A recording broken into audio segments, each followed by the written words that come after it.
Enzo, it is time to come outside. You don't even know which Enzo I'm referring to. It could be the one that lost his head.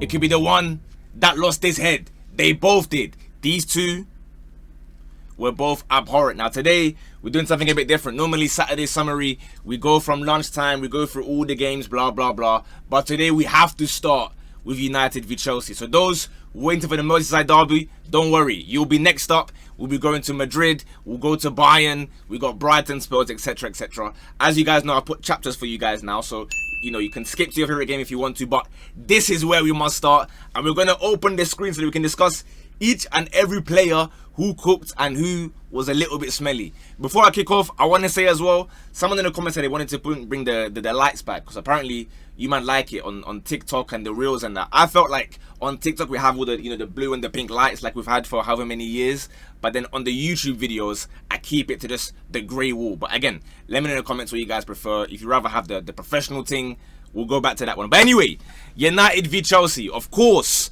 all the talk at the start of it was surrounding Amorim. You have to win these next few games, and to be fair to United, they came out like a house on fire. Yeah, so I don't want to start hearing excuses in advance about, oh, we had to play with 10 men and blah blah blah blah blah. 11 v 11, United were dominating. I'm not going to say they were, you know, peppering with chance after chance, but they were having a really good start to the game, and Burma was looking dangerous. And then what do you know, Robert Sanchez minute 5, red card. The same guy that when I was saying he rescued you man against Bayern, performing way above his level, they were saying, nah, he's just doing his job, that's what he's paid to do, you don't understand, why you judging, blah. I said, okay, no problem. He is now, I'm going to call him bipolar bear. That's it. It's not what's a polar bear doing in Texas, he's bipolar bear. Because 1 minute, he's moving, like I said, like an octopus, just saving everything.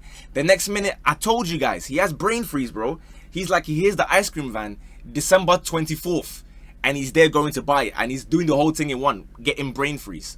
Why are you doing that minute 5? Sometimes, accept whatever's about to happen. You've got 85 minutes to recover and fix it. What does this guy do? He wipes him out, red card, and this is where now the fault lies with Maresca. So he's panicked. Obviously, look, you got to make a sub first and foremost, right? So Esteval, you know, unlucky. He had to come off. It's sad. But then straight away as well, Neto also off. So that's both your wingers gone. So when you see these lineups or whatever, if you can't even go to the ratings because they didn't even play, bro.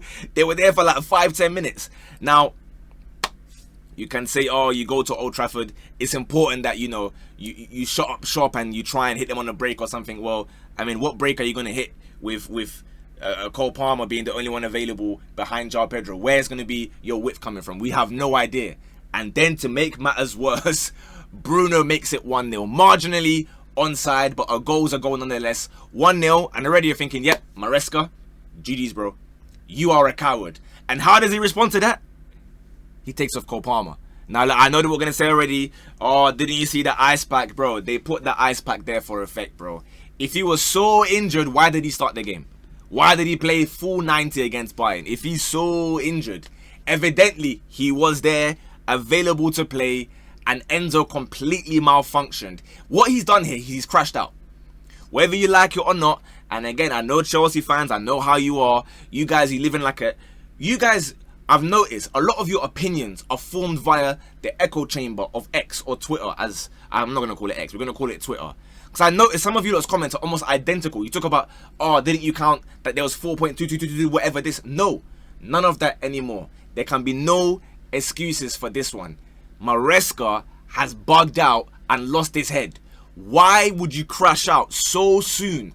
Give it 5-10 minutes, see how the game develops, leave Cole Palmer on, someone that we saw how good he was against Bayern, right? You were all screaming, put him in the top 10 players or whatever, and he was really good against Bayern. He's shown that against big opponents, he can do a job.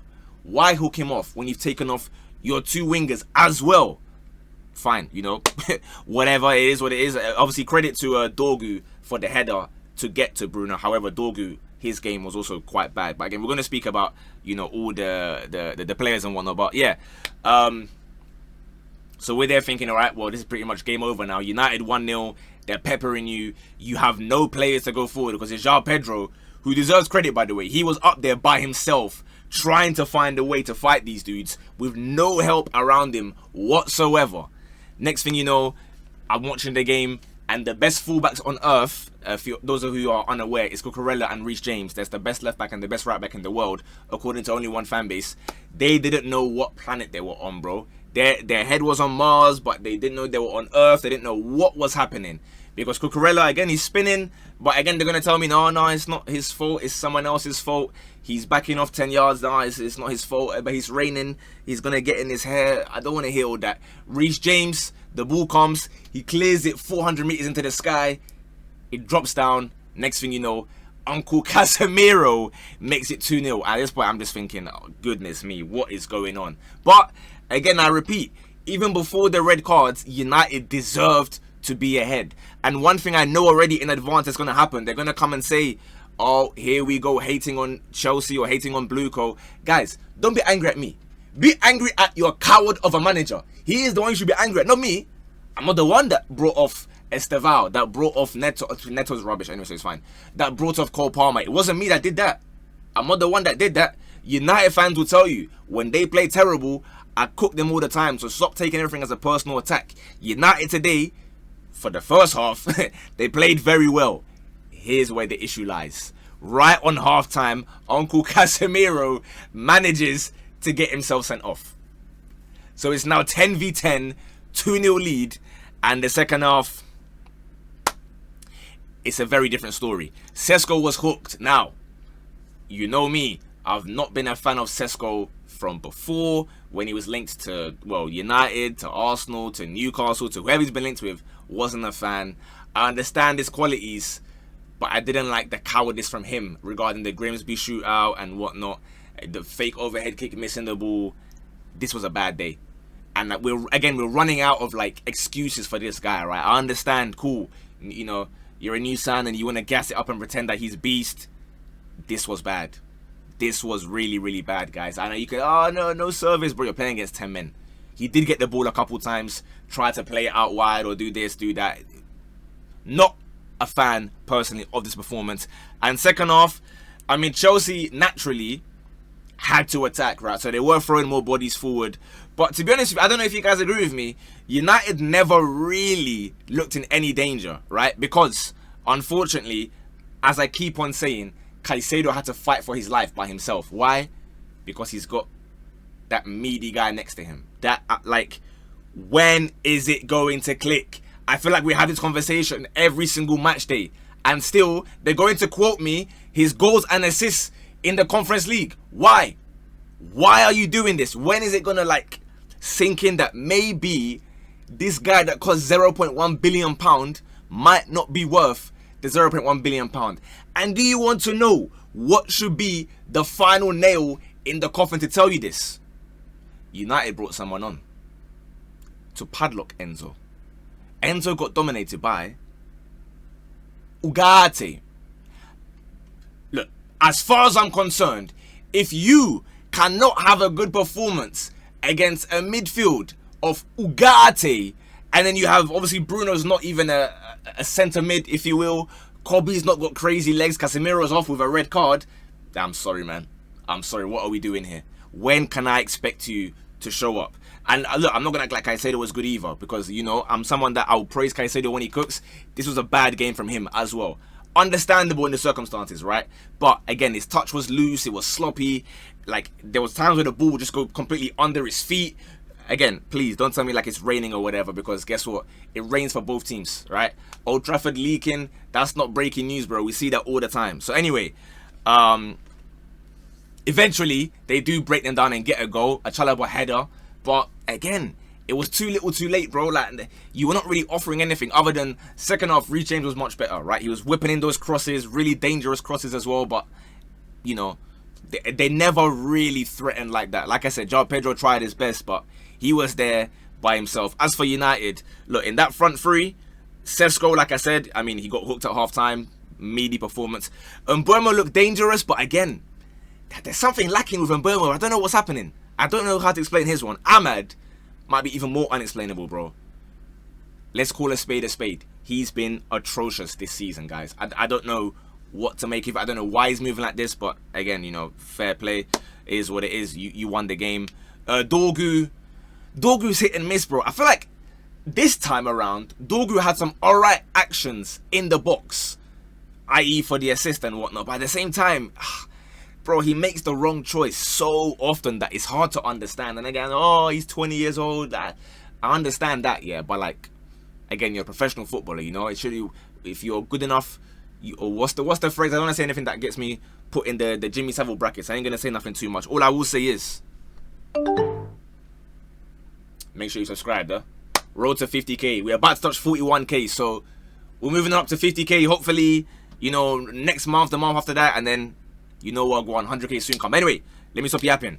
Bruno obviously got the goal and whatnot. I'll be honest with you, nobody really played that well. Like, United, I would say, were the better team and deserved to win overall, but nobody was really flying. Maybe De Ligt, I would say, was decent.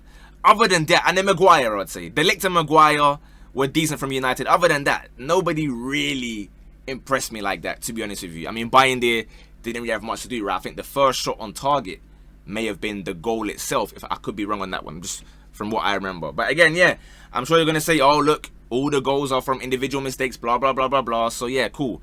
In that case, Chelsea have never let in a goal ever, bro, because every goal is individual mistake. No problem. Anyway, the Club World Cup, big up your thing, right? You had a good time there. But when I call Maresca a loser, like, this is what I mean. I understand, like, he's won the trophies. And again, like, I can't really talk. My trophies, you know, I haven't won no trophies in the last, what, 4 years, my last trophy. So I get it. But, like, it's the mentality. From the moment when he first said we're not in a title race, you know, and even though they were top of the league, I said, I don't like that. I don't like that. And here, I'm sorry, this is all on him, the entire blame. As much as I said that Enzo, you know, was meaty and Sanchez made the red card, Sanchez came to Instagram to say, yo, sorry guys, you know, my mistake, I bugged out. Fair play to him. Maresca should go to the interview with Sky Sports and say, hey guys, my bad. But anyway, enough of that game. Let's go to Anfield, where we had the Merseyside derby at lunchtime. No ratings, please. Just give me this. Thank you very much. This game, I had a feeling Everton would try and do a little something, because this is probably the best Everton we've seen in the last 3-4 years or so. But we couldn't be more wrong in that first half, bro.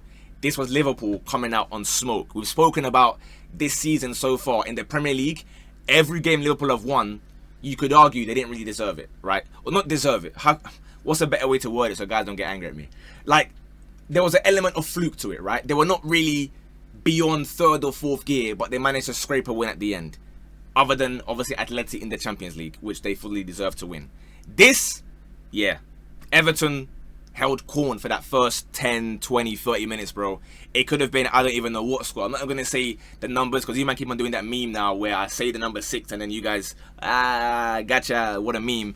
But Gravenberch, you know, I made a mistake yesterday, Champions League days. I made a mistake forgetting to speak about his performance against Atleti. Today, let's all be upstanding, man. Let's all be upstanding.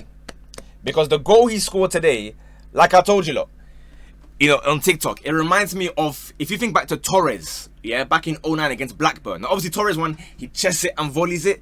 A bit like, I guess, Kasami or Fulham as well. But his thing was just a first-time volley that, yeah, Pickford had no idea it was even coming, because Salah does like a nice little clip ball that he normally does, and then Grav just first time.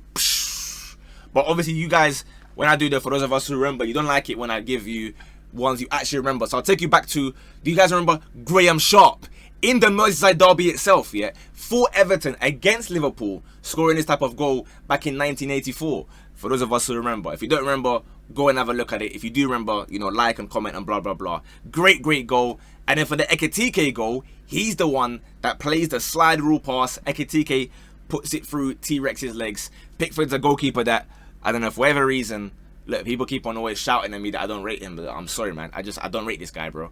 Like, unfortunately, size matters. It's as simple as that. For goalkeepers, size matters. I don't want to hear that, like, Warren Savy, Colombia in the shootout 7 years ago. I don't care, bro. There are better goalkeepers than Jordan Pickford. But that being said, so I think Liverpool, first half, were flying. Outside of Gakpo, a bit meaty. Can we a bit meaty today, bro? And maybe even the last couple weeks, a little bit meaty. I don't know if it's like he's nervous about the players coming and taking his spot. I don't know. McAllister, a little bit meaty recently as well.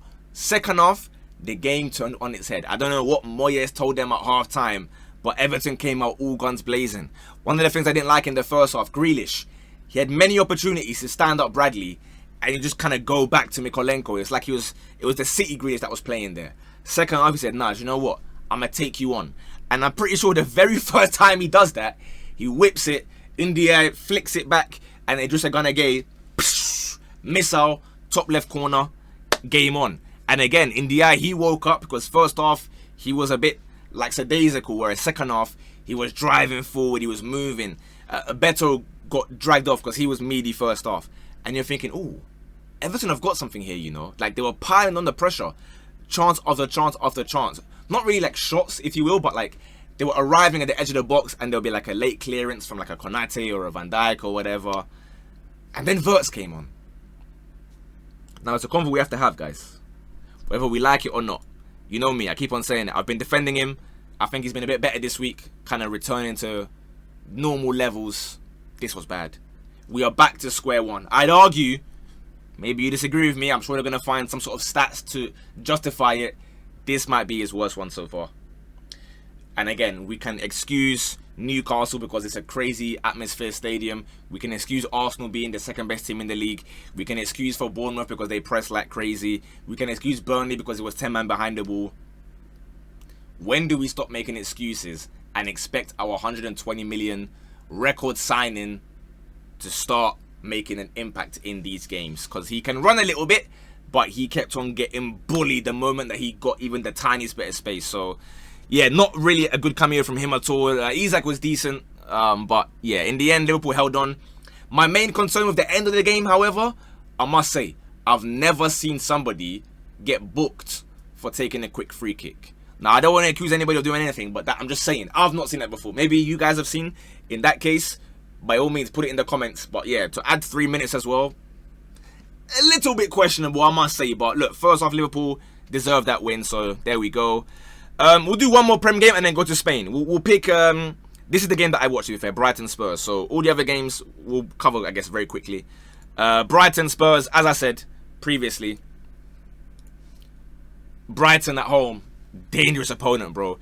But to be honest with you, Spurs started this game the stronger. It doesn't look like it because they went 2-0, but Spurs were the stronger team. Minte scored against a run of play. Romero, the best centre-back in the league, according to some people, behind Van Dijk. Played Minte onside. He rounds the keeper, makes it 1-0. Vicario, one of the signings of the season 2 years ago, apparently. Ayari smashes it straight through his hands, and somehow he just, palms it in, whatever. But again, Tottenham, it was a bit of a hard done by 2-0 deficit, if you will. And they pulled one back right on half-time in very important time, as you guys know. Kudus, I say finds Richarlison. It was a bit of like a dodgy kind of goal. Richarlison still stabs home, if you will, 2-1. And then second half, Kudus finds Van Hecke this time to score an own goal. They leave with a point. Probably deserved. I'd argue, to be honest with you, Spurs could have actually got the win. But yeah, for whatever reason, Brighton were just, I guess, cooking at that point. Let's go to Spain, however, because look, the other games, I'll just say quickly, big up Crystal Palace. They've gone to the Everybody Eats Stadium. They got a 2-1 win. Zinchenko, I saw the own goal. Not good enough. Drawing away Burnley, that's really bad. Big Ange, what's going on here, mate? Leeds got a massive win at Wolves. That one surprised me. And obviously, as we know right now, Fulham are beating Brentford. I've got it actually right in front of me. I can't show you my laptop because, copyright. But yeah, they've had a 4th goal disallowed just as we're speaking. Anyway, off to Spain. Big up Villarreal getting their win. Osasuna, my friend, the Osasuna fan. Not very good, but this game here. Mbappe. He's the best in the world. He's the best in the world. Now, obviously, he got his trademark finish for 2-0. But the goal of the day, the goal of the weekend, in my opinion, again, if you saw a better goal today, either in non-league or in Saudi or whatever, I'm seeing Ronaldo scored a brace and Felix scored a brace. Let me know your goal of the day. But for me, Militao missile. What is my man doing shooting from there, bro? In the end, a comfy win. Espanyol are a good team, to be fair, but this was pretty straightforward for them. Carreras was great again. Chouameni doing his thing. But yeah, it was the Mbappe show once again. He is the best player in the world. Big ups to him. We go to Italy as well, to be fair. Oh, sorry, Germany. Harry Kane. Another hat-trick. Now, Jackson got hooked. They're saying it was a honking performance. I'll be honest, I didn't watch much of this, so let me not try and act like I saw full 90 of this. I tried to catch bits and bobs, but you know me, Bundesliga, it's got to be like a big game for me to really lock in. But obviously, Kane, oh, well, 2 of them were penalties, so you know, yeah. A hat-trick's a hat-trick, innit? A hat-trick's a hat-trick. Big ups to him. Now we can go to Serie A, where Juve, I started praising them, and they go and give me this 1-1 draw, bro. And to be honest with you, like, I get it, like, the dominated possession, I hear all of that, but I'm expecting wins from you now, you know? You can't introduce me to a lifestyle that you cannot maintain. You know them ones? Don't start taking me to Hakkasan and burger and lobster and them ones, and then when I'm like, oh yeah, I'm excited, let's go out Saturday, and then you tell me, yeah, we're going to KFC, bro. What's that? What's that? So yeah, not happy with them. Obviously Milan, I'll be honest, I didn't even wait for the game to finish. It went 3-0. I said, you know what, let's just go and record, bro, because the game's over. Pulisic cooking again. Brest looked fantastic. You know, it was a nice game. 4-1 against Nice. Big up to them. And I think that's it, if I'm not mistaken. Actually, there was one more game. Jose Mourinho restarting his Benfica career where it all began years and years ago. Got a comfy 3-0 win. He told us that he's now calm and mellow and mature. But I see my man booting bottles still regardless. So, big up to them. Benfica get their win. I'm not going to like all MLS and whatnot. So, yeah, those are the games from today. Let me know your thoughts. Let me know if you agree, disagree with anything I said. Big ups to Liverpool, to United, to all the teams that won. If your team lost, condolences. As per usual, keep the likes coming, the shares coming, subscriptions. Do whatever you can to boost the algorithm. In fact, if you watch this far, it's how I know who the real OGs are. If you've watched this far, let me know what you're eating for dinner tonight. That is all. I'll see you guys tomorrow for the Sunday summary. We've got Barca playing. There's a massive Arsenal v City game as well. So we'll see you tomorrow night. Have a great rest of your weekend in a bit. Bosh.